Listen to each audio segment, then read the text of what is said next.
आज की इस विस्तृत चर्चा में हम एक ऐसे विषय पर बात करने वाले हैं जिसने आधुनिक दुनिया में लगभग हर परिवार को किसी न किसी रूप में प्रभावित किया है। बिल्कुल, शायद ही कोई घर अछूता हो इससे। हाँ, आज हम बात कर रहे हैं डायबिटीज यानी मधुमेह की। लेकिन मैं पहले ही बता दूं कि ये चर्चा किसी भारी भरकम मेडिकल लेक्चर जैसी बिल्कुल नहीं होने वाली है। एकदम सही।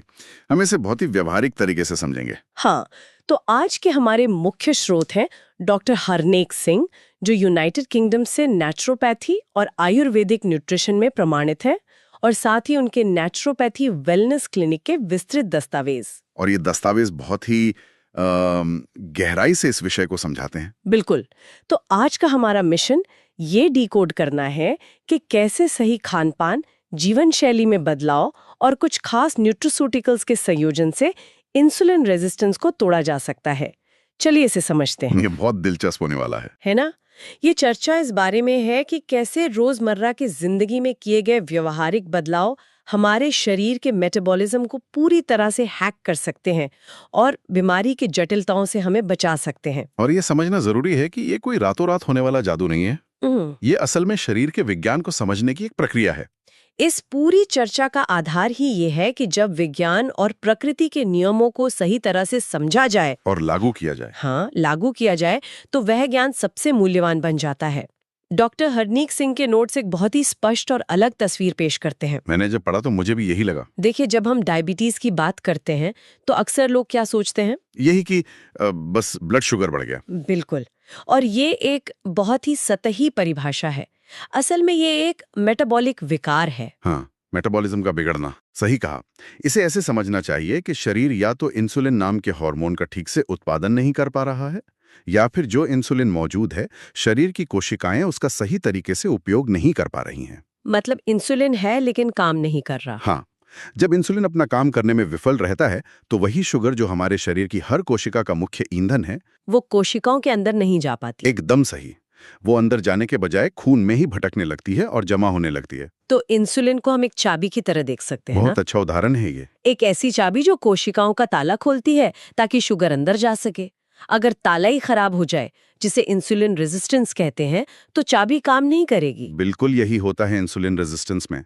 और ये सिर्फ एक तरह की बीमारी नहीं है। स्रोतों में इसे मुख्य रूप से 4 श्रेणियों में बांटा गया है। हाँ, पहला है टाइप 1 डायबिटीज, जो कि एक ऑटो इम्यून स्थिति है। जी। इसमें होता क्या है कि शरीर की खुद की प्रतिरक्षा प्रणाली गलती से पैंक्रियाज की उन कोशिकाओं को नष्ट कर देती हैं जो इंसुलिन बनाती हैं। मतलब शरीर खुद ही अपने खिलाफ काम कर रहा है। हाँ, और दूसरा और जो सबसे आम रूप है वो है टाइप 2 डायबिटीज, जो पूरी तरह से जीवन शैली से जुड़ा है। बिल्कुल, ये पूरी तरह से जीवन शैली और इसी इंसुलिन रेजिस्टेंस से जुड़ा है, जिसके बारे में हमने अभी बात की। और तीसरा रूप है जेस्टेशनल डायबिटीज, जो गर्भावस्था के दौरान कुछ महिलाओं में सामने आता है। सही कहा। और एक बहुत ही महत्वपूर्ण अवस्था है जिस पर लोग अक्सर ध्यान नहीं देते, वो है प्री डायबिटीज। ये तो खतरे की घंटी है एक तरह से। एकदम। प्री डायबिटीज असल में शरीर का फायर अलार्म है। ये बता रहा है कि घर में धुआं उठ रहा है और अगर अभी जीवन शैली में बदलाव नहीं किए गए तो बहुत जल्द आग लग सकती है। बिल्कुल लग सकती है। अगर हम इन समस्याओं की जड़ में जाएं, यानी इसके कारणों को देखें, तो ये पूरी तरह से हमारी आधुनिक जीवन शैली का आईना है। मतलब हम जिस तरह से आज जी रहे हैं। हाँ, आज की गतिहीन जीवन शैली, कुर्सी पर बैठे रहना, पेट के आसपास जमा होने वाली चर्बी जिसे बेली फैट कहते हैं, और तनाव भी तो है। अरे तनाव तो बहुत बड़ा कारण है। लगातार बना रहने वाला क्रॉनिक तनाव, ये सब इस आग में घी का काम करते हैं। और नींद की कमी भी मैंने पढ़ा था। हाँ, नींद की कमी और हमारा आधुनिक आहार, खासकर आज का गेहूं, पॉलिश किया हुआ सफेद चावल और अल्ट्रा प्रोसेस्ड खाना जो पैकेट में आता है। बिल्कुल, ये सब मिलकर शरीर के मेटाबॉलिज्म को पूरी तरह से पटरी से उतार देते हैं। लेकिन लोग कहते हैं कि ये जेनेटिक भी होता है। पारिवारिक इतिहास की एक भूमिका होती है, ये सच है, लेकिन जीवन शैली ही वो ट्रिगर है जो इस बंदूक को चलाता है। ये बहुत ही गहरी बात कही आपने। यहाँ बात बहुत दिलचस्प हो जाती है, क्योंकि अक्सर एक आम धारणा होती है कि ब्लड शुगर बढ़ने का मतलब सिर्फ ये है कि मीठा खाने से बचना है। बस चीनी छोड़ दो और सब ठीक हो जाएगा।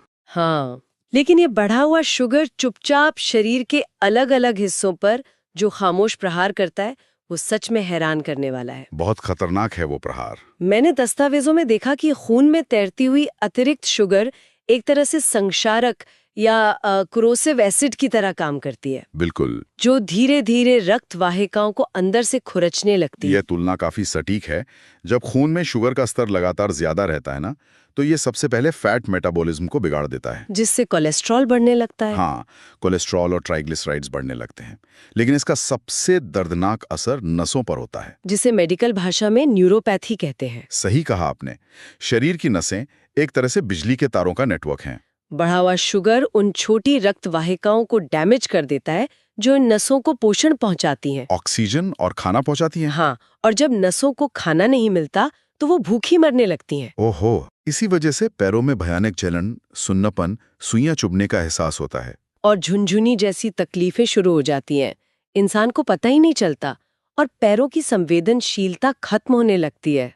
और ये नुकसान सिर्फ पैरों तक सीमित नहीं है। बिल्कुल नहीं, आंखों पर इसका असर तो और भी डराने वाला है। हमने दस्तावेजों में पढ़ा कि शुगर के कारण आंखों में मौजूद नाजुक रक्त वाहिकाओं को चोट पहुंचती है, जिसे रेटिनोपैथी कहते हैं। हाँ, यहाँ तक कि रेटिना में फ्लूइड लीकेज भी हो सकता है, जिससे दृष्टि धुंधली हो जाती है। बहुत आम है डायबिटीज के मरीजों में। लेकिन एक बहुत ही तकनीकी बात जिसने मेरा ध्यान खींचा वो है सॉर्बिटॉल का बनना। हाँ, सॉर्बिटॉल। जब आंखों में शुगर का स्तर बहुत ज्यादा होता है तो वो सॉर्बिटॉल नाम के पदार्थ में बदल जाता है। इसे ऐसे समझा जा सकता है जैसे सर्दियों में कार के शीशे पर कोहरा या धुंध जम जाती है। बिल्कुल। और ये सॉर्बिटॉल आंखों के प्राकृतिक लेंस पर जमा होकर उसे धुंधला कर देता है, जो मोतियाबिंद या कैटरैक्ट का सीधा कारण बनता है। कितनी खामोशी से ये सब होता है शरीर के अंदर। और शरीर के बाकी अंगों की तरह हमारा दिमाग भी इस कोहरे से अछूता नहीं है। दिमाग पर भी असर पड़ता है। बहुत गहरा असर पड़ता है। विज्ञान अब इसे ब्रेन इंसुलिन रेजिस्टेंस कहने लगा है। जब दिमाग की कोशिकाओं को सही ऊर्जा नहीं मिलती तो क्या होता है? तो वहां ऑक्सीडेटिव स्ट्रेस और न्यूरो इन्फ्लेमेशन होने लगता है। ऑक्सीडेटिव स्ट्रेस को ऐसे समझें जैसे लोहे पर जंग लगना। बाप रे। जब खून में शुगर ज्यादा होती है तो दिमाग की नसों में अंदर ही अंदर जंग लगने लगती है, जिससे सूजन आती है। और फिर न्यूरॉन्स नष्ट होने लगते हैं। हाँ, न्यूरॉन्स तेजी से नष्ट होने लगते हैं। दिमाग की छोटी रक्त वाहिकाओं के सिकुड़ने से खून का बहाव कम हो जाता है। और यही कारण है कि याददाश्त में कमी आने लगती है। एकदम सही। और अगर हम पुरुषों के स्वास्थ्य की बात करें तो स्थिति और भी गंभीर हो जाती है। हाँ, दस्तावेजों में इसका भी जिक्र था। नर्व डैमेज, रक्त वाहिकाओं की चोट और हार्मोनल असंतुलन के कारण इरेक्टाइल डिसफंक्शन जैसी समस्याएं सामने आती हैं, जिससे अक्सर लोग उम्र का असर मान लेते हैं। जबकि असल जड़ डायबिटीज होती है। रिसर्च ये भी दिखाती है कि ज्यादा ग्लूकोज एक्सपोजर और शरीर की अंदरूनी सूजन के कारण प्रोस्टेट के बढ़ने की समस्या भी पनपती है, जिसे लोअर यूरिनरी ट्रैक्ट सिम्टम्स या LUTS कहते हैं। ये सब सुनकर तो कोई भी इंसान यही सोचेगा कि आधुनिक चिकित्सा में इसके लिए बहुत सी दवाइयां मौजूद हैं। यही सबसे आम सोच है आज की। हाँ, डॉक्टर के पास जाओ, गोली खाओ और सब ठीक हो जाएगा। ये एक धारणा बन गई है कि दवाइयां ही अंतिम समाधान है। लेकिन यहीं पर मामला उलझ जाता है। बिल्कुल। हमारे स्रोत दस्तावेज एक बहुत ही चौंकाना वाली बात सामने लाते हैं, जो इन दवाइयों के एक अजीब विरोधाभास को उजागर करता है। ये विरोधाभास आधुनिक मेडिसिन का एक बहुत बड़ा ग्रे एरिया है। जो दवा दुनिया भर में डायबिटीज को नियंत्रित करने के लिए सबसे पहली पसंद मानी जाती है, मेटफॉर्मिन, हाँ मेटफॉर्मिन, वो खुद एक नई और गंभीर समस्या को जन्म दे सकती है। डॉक्टर हरनेक सिंह के दस्तावेज स्पष्ट रूप से बताते हैं कि मेटफॉर्मिन का लंबे समय तक लगातार उपयोग शरीर में विटामिन B12 की भारी कमी का कारण बन जाता है। मैंने जब इन नोट्स को पढ़ा तो एक चीज जो मेरे दिमाग में अटक गई वो ये थी कि ये काम कैसे करता है। मतलब दवा तो शुगर कम करने के लिए है। सही बात है। फिर B12 का इससे क्या लेना देना?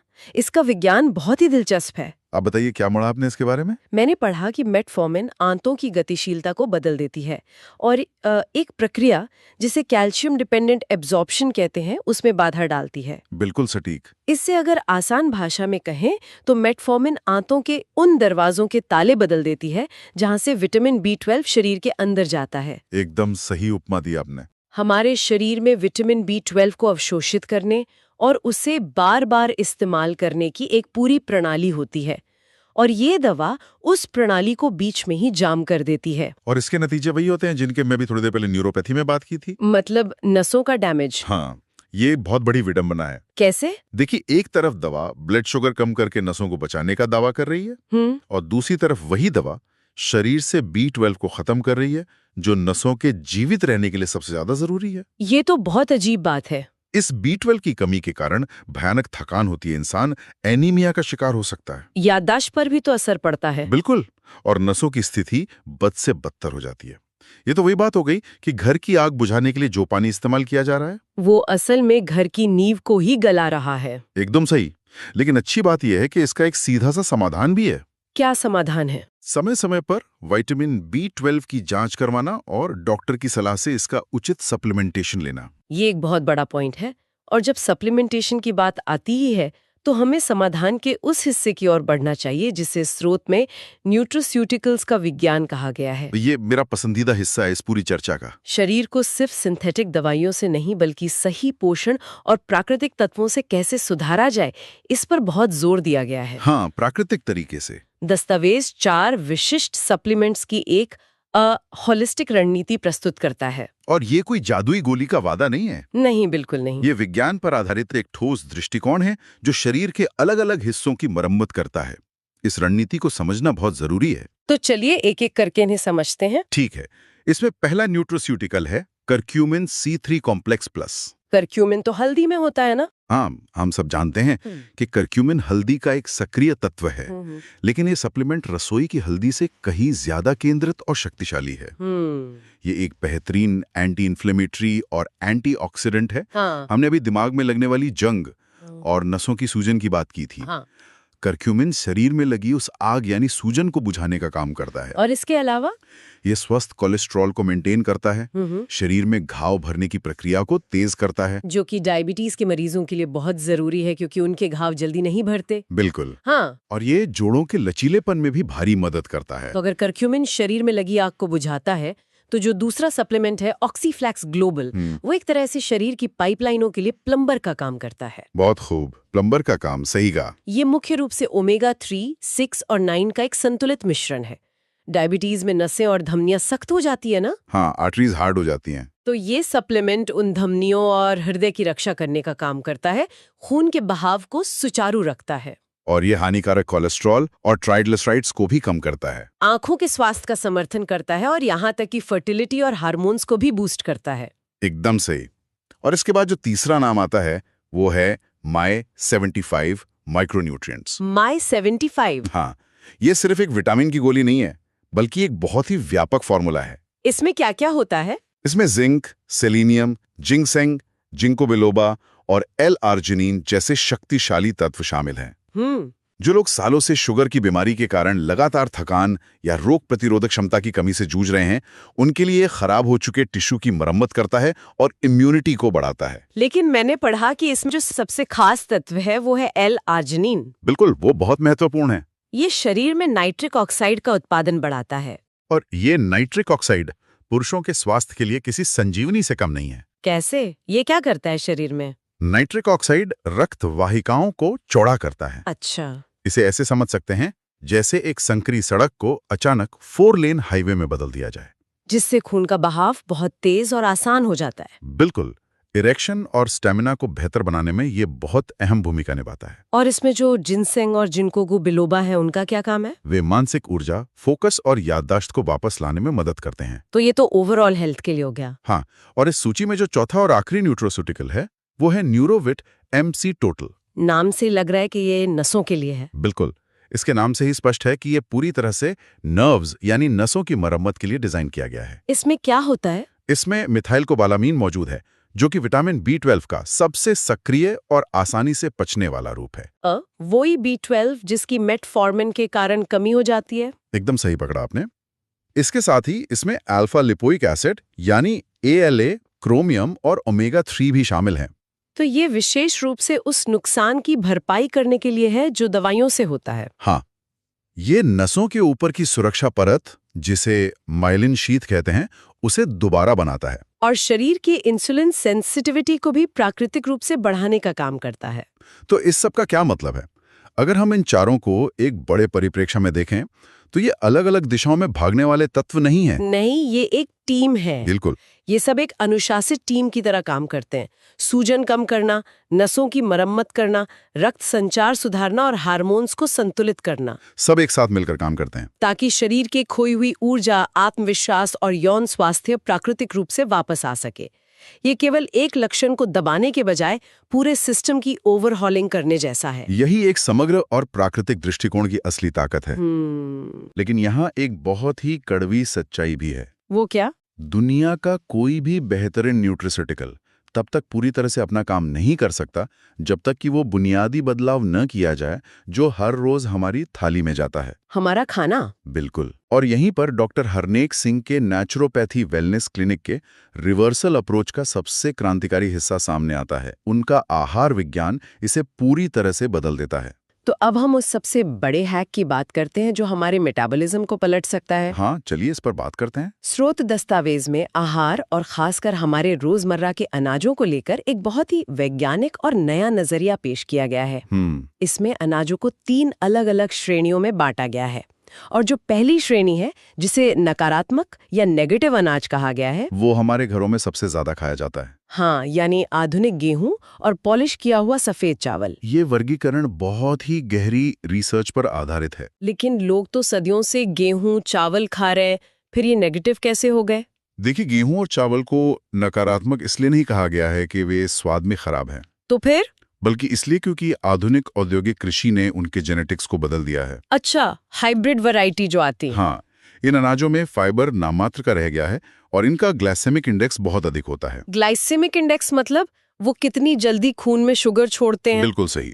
जब कोई व्यक्ति इन अनाजों को खाता है तो ये पेट में जाते ही तुरंत ग्लूकोज में बदल जाते हैं। ये खून में एक शुगर बम फटने जैसा होता है। शुगर बम? बाप रे। पैनक्रियास के पास इतना समय ही नहीं होता कि वो इतनी जल्दी पर्याप्त इंसुलिन बना सके, और नतीजतन ब्लड शुगर आसमान छूने लगता है। यही होता है। दूसरी श्रेणी है तटस्थ या न्यूट्रल अनाजों की। इसमें क्या आता है? इसमें बाजरा, ज्वार और रागी जैसे पारंपरिक अनाज शामिल हैं। ये तो काफी लोग खाते हैं आज। हाँ, ये अनाज नकारात्मक नहीं है क्योंकि इनमें कुछ हद तक फाइबर होता है, लेकिन स्रोत के अनुसार ये बहुत ज्यादा सुरक्षात्मक भी नहीं है। मतलब ये बीमारी को बढ़ाते नहीं है लेकिन ठीक भी नहीं करते। बिल्कुल, ये बस बीच की श्रेणी में आते हैं।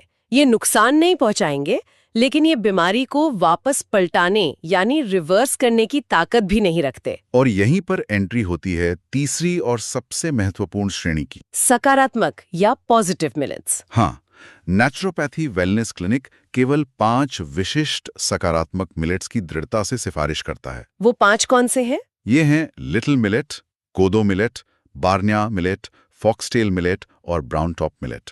इन्हें चमत्कारी अनाज भी कहा जाता है। अब सवाल ये उठता है कि इन 5 मिलेट्स में ऐसा क्या खास है जो इन्हें पॉजिटिव बनाता है और गेहूं चावल को नेगेटिव? इसका विज्ञान बहुत सीधा है। जहां तक मैंने इन दस्तावेजों के विज्ञान को समझा है, इसका पूरा रहस्य इनकी बनावट में छिपे फाइबर और ग्लाइसेमिक इंडेक्स के कॉम्बिनेशन में है। क्या मैं सही ट्रैक पर हूं? बिल्कुल सही ट्रैक पर हैं आप। इन 5 सकारात्मक मिलेट्स में लिग्निन आधारित घुलनशील और अघुलनशील फाइबर की मात्रा बहुत अधिक होती है, जो गेहूं में नहीं होता। एकदम सही। जब शरीर में ये मिलेट्स जाते हैं तो इनका पाचन बहुत धीमी गति से होता है। जहां गेहूं एक शुगर बॉम्ब की तरह फटता है, वहीं ये मिलेट्स एक धीमे ड्रिप फीड की तरह काम करते हैं। बहुत अच्छा उदाहरण दिया। ये खून में ग्लूकोज को एक साथ छोड़ने के बजाय धीरे धीरे घंटों तक थोड़ी थोड़ी मात्रा में छोड़ते हैं। तो इससे पैंक्रियाज पर दबाव नहीं पड़ता? बिल्कुल नहीं पड़ता। इससे पैंक्रियाज को इंसुलिन बनाने और शरीर को उस इंसुलिन का उपयोग करने का पूरा समय मिल जाता है। एक तरह से ये थके हुए पैंक्रियाज को छुट्टी पर भेजने जैसा है ताकि वो खुद को हील कर सके। एकदम सही। इसके अलावा इनका फाइबर आंतों में झाड़ू लगाने का काम करता है, जो मेटाबॉलिक कचरे को बाहर निकालता है। दस्तावेज इन्हें सीधे तौर पर बीमारियों को ठीक करने वाले अनाज कहता है। और जब इस मिलेट आधारित आहार को, जिसका अपना एक सख्त नियम है, नियम क्या है? सही भोजन, सही मात्रा और सही समय, जब इसे उन 4 न्यूट्रिस्यूटिकल्स और जीवन शैली में सुधार के साथ मिलाया जाता है, तो जो रिवर्सल प्रोटोकॉल तैयार होता है, उसके परिणाम सचमुच विज्ञान की किसी चमत्कारिक कहानी जैसे लगते हैं। और जीवन शैली में सुधार का मतलब सिर्फ जिम जाकर पसीना बहाना नहीं है। तो और क्या है? इसमें भोजन का एक तय समय शामिल है जिसे सर्केडियन रिदम कहते हैं, और ध्यान या मेडिटेशन के जरिए कॉर्टिसोल यानी स्ट्रेस हार्मोन को कम करना। और नींद सबसे जरूरी है, एक गहरी, अबाधित और आरामदायक नींद। और इस पूरी रिवर्सल अप्रोच का जो सबसे बड़ा और सबसे प्रमाणित दावा है वो किसी को भी हैरान कर सकता है। हाँ, वो आंकड़े तो सच में चौंकाने वाले हैं। जब लोग इस प्रोटोकॉल का पूरी सख्ती और अनुशासन के साथ पालन करते हैं तो मेडिकल सुपरविजन में बहुत ही कम समय में शरीर में जादुई बदलाव दिखने लगते हैं। जी। स्रोत के अनुसार कड़ी निगरानी में कुछ मरीजों की मेटफॉर्मिन जैसी दवाइयों की खुराक को मात्र 4 से 5 दिनों के भीतर कम करना शुरू किया जा सकता है। सिर्फ 4 से 5 दिन? ये आंकड़ा वाकई सोचने पर मजबूर कर देता है ना? और बात सिर्फ गोलियों तक नहीं रुकती। स्रोत ये भी बताता है कि बाहर से लिए जाने वाले इंसुलिन की भारी आवश्यकता को भी महज 10 से 15 दिनों के भीतर काफी हद तक कम किया जा सकता है। बिल्कुल, ये सब विशेषज्ञों की कड़ी निगरानी में होना चाहिए क्योंकि शुगर लेवल तेजी से सामान्य होने लगता है। बिल्कुल, खुद से दलाबंद नहीं करनी चाहिए। लेकिन ये समय सीमा एक बहुत बड़ा सबूत है। ये दिखाती है कि हमारा शरीर सही प्राकृतिक पोषण और सही माहौल मिलने पर कितनी तेजी से रिकवर करता है। यही इस पूरे अध्ययन और आज की इस विस्तृत चर्चा का सबसे मजबूत संदेश है। डायबिटीज कोई ऐसी आजीवन सजा नहीं है जिसे बस दवाइयों की बैसाखी के सहारे ताउम्र झेलना है और धीरे धीरे शरीर के अंगों को खोना है। ये शरीर का एक संकेत है, बहुत ही स्पष्ट और तेज संकेत है कि जो कुछ भी उसके अंदर जा रहा है वो गलत है। शरीर एक मशीन है जो मदद मांग रही है। सही कहा। जब नकारात्मक अनाजों को हटाकर उन 5 सकारात्मक मिलेट्स को अपनाया जाता है और लक्षित सप्लीमेंट्स के जरिए शरीर की सेल्यूलर कमियों को दूर किया जाता है तो शरीर खुद ब खुद हील करना शुरू कर देता है। ये चर्चा सच में हमें एक बहुत ही स्पष्ट और उम्मीद से भरी दिशा दिखाती है। तो अगर हम आज के इस पूरे गहन अध्ययन के सबसे महत्वपूर्ण निष्कर्ष को समेटें तो वो क्या होगा? डॉक्टर हरनेक सिंह के क्लिनिक का एक बहुत ही सटीक मोटो इस दस्तावेज में साझा किया गया है। वो मोटो इस पूरी बातचीत का निचोड़ है। आप बताना चाहेंगे वो क्या है? वो मूल मंत्र है, सही खाना, सही मात्रा में, सही समय पर खाएं और मधुमेह को प्राकृतिक रूप से उलटें। ये वाक्य सुनने में बहुत ही साधारण लग सकता है, लेकिन जब इसे अनुशासन और विज्ञान की समझ के साथ जीवन में उतारा जाता है तो इसके परिणाम अविश्वसनीय होते हैं और ये शरीर के हर मैट्रिक्स को वापस पकड़ी पर ले आता है। आज की इस चर्चा ने न सिर्फ समस्या की खामोश गहराई को डिकोड किया, बल्कि एक बहुत ही व्यवहारिक, तार्किक और प्राकृतिक समाधान भी सामने रखा। बिल्कुल। लेकिन इस चर्चा को खत्म करने से पहले इन तमाम वैज्ञानिक तथ्यों और स्रोतों के आधार पर एक गहरा सवाल जहन में गूंजता है। कैसा सवाल? एक ऐसा विचार जो आगे चलकर स्वास्थ्य और बीमारी को देखने का हमारा पूरा नजरिया ही बदल सकता है। अगर हमारा मानव शरीर अपने पूर्वजों के आहार जैसे कि उन 5 सकारात्मक मिलेट्स और सही प्राकृतिक पोषण के प्रति इतनी तेजी से सकारात्मक प्रतिक्रिया दे सकता है कि इंसुलिन और मेटफॉर्मिन जैसी भारी दवाओं की आवश्यकता कुछ ही हफ्तों या दिनों में कम होने लगे, तो विचार करने वाली बात यह है कि क्या हमारी आधुनिक जीवन शैली की कई अन्य लाइलाज और क्रॉनिक समझी जाने वाली बीमारियां भी केवल हमारे विकासवादी जीव विज्ञान और आज के कारखानों में बने औद्योगिक भोजन के बीच एक भारी बेमेल का ही परिणाम है? ये तो बहुत गहरी वाली बात है। क्या ऐसा तो नहीं कि हम इंसान सिर्फ गलत और सिंथेटिक ईंधन डालकर अपनी अद्भुत मशीन को ही दोष दे रहे हैं? इस विचार के साथ हम आज की इस विस्तृत चर्चा को यहीं विराम देते हैं। इस पर जरूर विचार करें। और अंत में एक जरूरी बात, यह चर्चा केवल शैक्षिक और जागरूकता के उद्देश्यों के लिए है। यह किसी भी तरह की मेडिकल सलाह नहीं है। किसी भी दवा या सप्लीमेंट को शुरू करने, बदलने या बंद करने से पहले हमेशा अपने डॉक्टर या क्वालिफाइड स्वास्थ्य सेवा पेशेवर से सलाह लें। नियमित निगरानी और पेशेवर मार्गदर्शन ही सुरक्षित रिकवरी की कुंजी है।